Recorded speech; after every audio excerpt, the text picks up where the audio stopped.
Mais Jésus, ouais, moi, t'es qu'à souffert.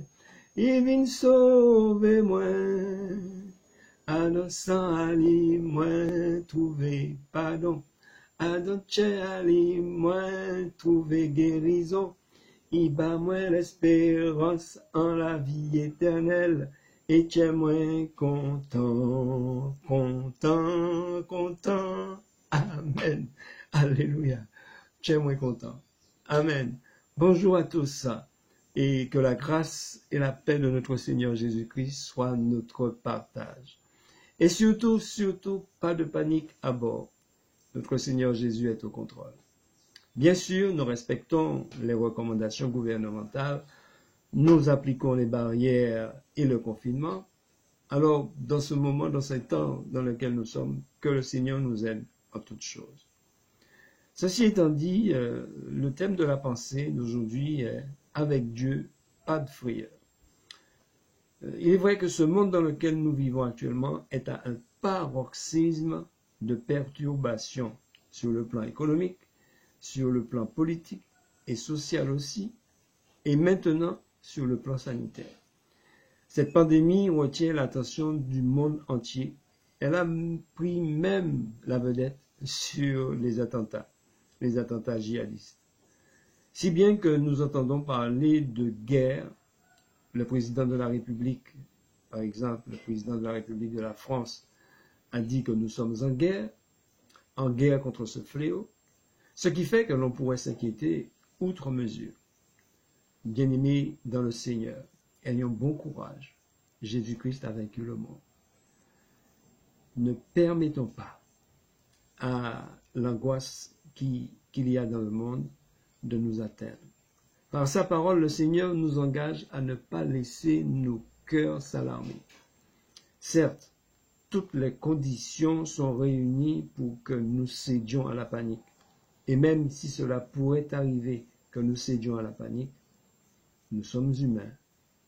Mais, enfants de Dieu, nous sommes humains, mais disciples de Christ. Alors relevons la tête vers notre Maître en toute sagesse spirituelle et je pourrais même ajouter en toute sagesse administrative aussi. Référons-nous au Christ qui nous dit cette parole dans l'évangile de Matthieu au chapitre 24, verset 6. Évangile de Matthieu, chapitre 24, verset 6. Cela nous dit: Vous entendrez parler de guerre et de bruit de guerre. Gardez-vous d'être troublés, car il faut que ces choses arrivent. Mais ce ne sera pas encore la fin. Que Dieu soit loué pour sa parole. En entendant ce mot guerre, et en regard de cette pandémie qui sévit de tous les côtés, cela me rappelle l'attitude du roi Josaphat face à une mauvaise nouvelle qu'on vient lui apporter. Nous lisons cela dans 2 Chroniques au chapitre 20, au verset 1er. 2 Chroniques, chapitre 20, verset 1er. Et je lis.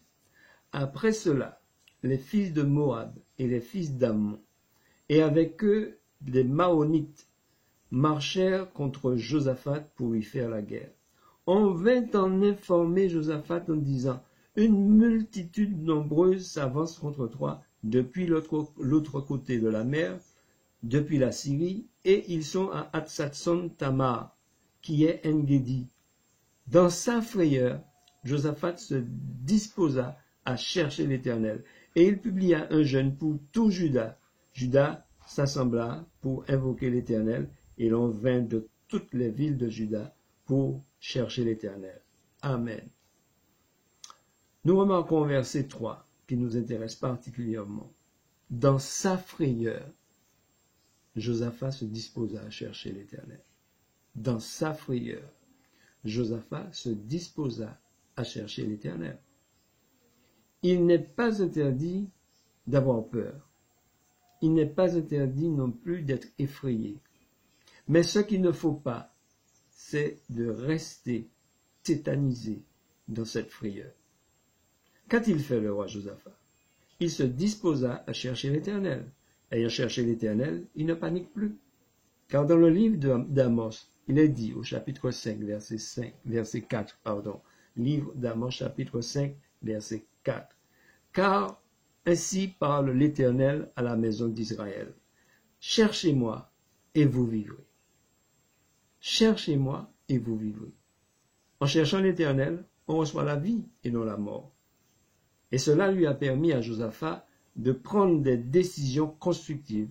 Il publia un jeûne pour tout Juda. Après cela, il va rappeler à Dieu ses promesses et finira par prier Dieu au verset 12 de 2 Chroniques, chapitre 20, le verset 12, il dira « Ô notre Dieu, n'exerceras-tu pas tes jugements sur eux? Car nous sommes sans force devant cette multitude nombreuse qui s'avance contre nous, et nous ne savons que faire, mais nos yeux sont sur toi. » C'est vraiment un passage que j'aime beaucoup. Nous ne savons que faire dans certaines situations, mais nos yeux sont sur toi. Amen, amen, amen. Le roi sait que c'est Dieu qui a la solution dans une telle situation. Et il est en pleine confiance à ce moment.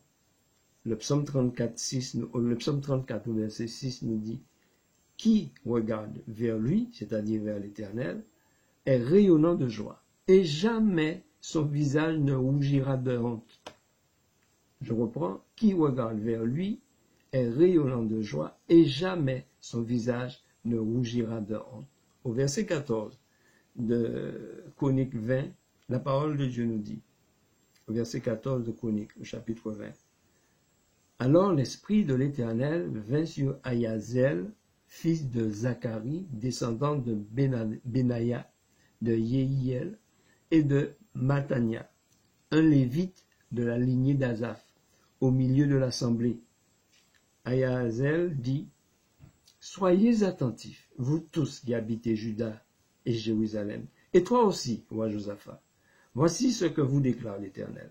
Ne craignez rien et ne vous laissez pas effrayer devant cette multitude. Ne craignez rien et ne vous laissez pas effrayer devant cette immense armée, car cette guerre n'est pas votre affaire, c'est celle de Dieu. » Amen. Cette guerre n'est pas votre affaire, c'est celle de Dieu. Il est vrai que cette épidémie, pouvant nous pousser au désespoir, a pris le dessus sur d'autres problèmes tels que les famines, les bouleversements climatiques, les certitudes économiques et sociales, ou encore les pertes de repères, l'impiété qui grandit dans le monde actuel, ou encore la peur du lendemain. Comment donc nos âmes ne seraient-elles pas pétries de terreur face à tant de catastrophes et de fléaux? Eh bien, mes bien-aimés frères et sœurs, uniquement parce que nous avons foi dans le Seigneur. Uniquement cela. Parce que nous avons foi dans le Seigneur Jésus. Notre attente est en lui. Notre espérance vivante est en lui seul. Nous croyons que celui qui vit éternellement a tout entre ses mains. Aucune circonstance n'échappe à son contrôle. Quelle grande consolation pour nous, âmes, et pour nos âmes. Amen. Voici ce en quoi la parole de Dieu veut nous encourager. Et je vais faire notre le verset 15, et je dis, « Soyez attentifs, vous tous habitants de la Martinique, et toi aussi, mon frère et ma sœur. Voici ce que vous déclare l'Éternel. Ne craignez rien et ne vous laissez pas effrayer devant cette immense pandémie, car cette guerre n'est pas votre affaire, c'est celle de Dieu.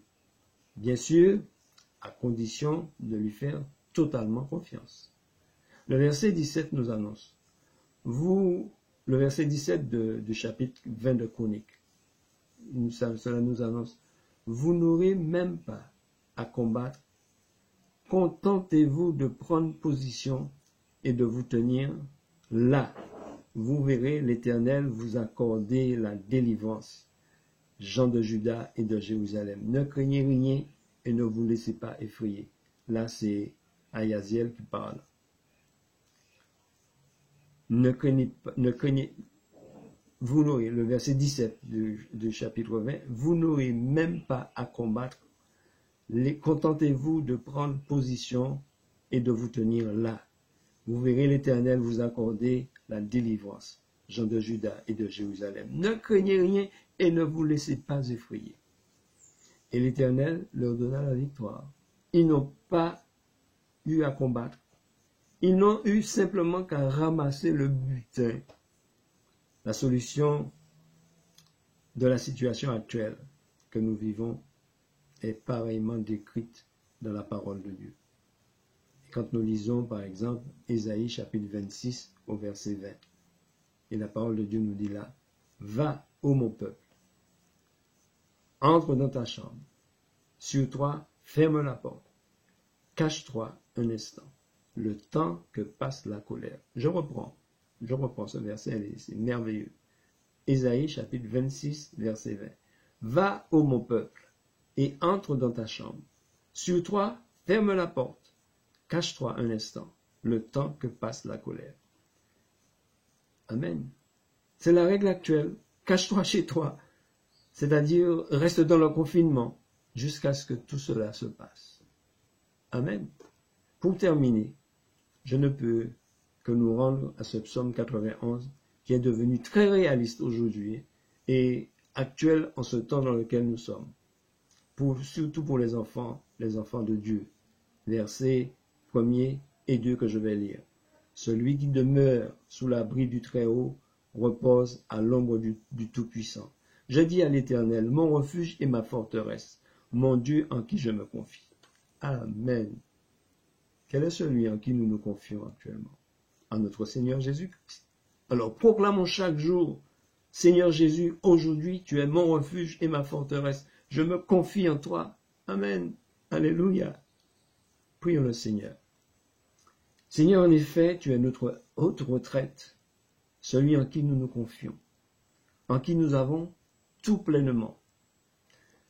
Donc, c'est vrai que dans ces temps, nous avons des sujets d'être inquiets. Mais nous savons qu'en toi, nous avons tout pleinement, donc nous ne pouvons nous inquiéter de quoi que ce soit. Alors, Père très saint et Dieu tout-puissant, sois glorifié, sois élevé, sois béni. Et Seigneur, dans cette période, nous nous appuyons que sur toi. Nous pouvons reprendre courage et continuer de marcher dans tes voies. Que Dieu, tu puisses nous conduire totalement, nous garder, nous protéger. Car en effet, nous avons fait de toi notre haute retraite. Jésus, nous sommes en Jésus et nous sommes vraiment cachés en Jésus. Vraiment, Jésus, tu es notre haute retraite, notre retraite supérieure dans laquelle nous pouvons nous cacher et être sans inquiétude. Alors que ton nom seul soit glorifié dans chacune de nos vies. Et à toi seul que revienne toute gloire dans le précieux nom de Jésus. Amen. Soyez bénis, bien-aimés. Que la grâce de Dieu nous inonde tous. Amen. Amen.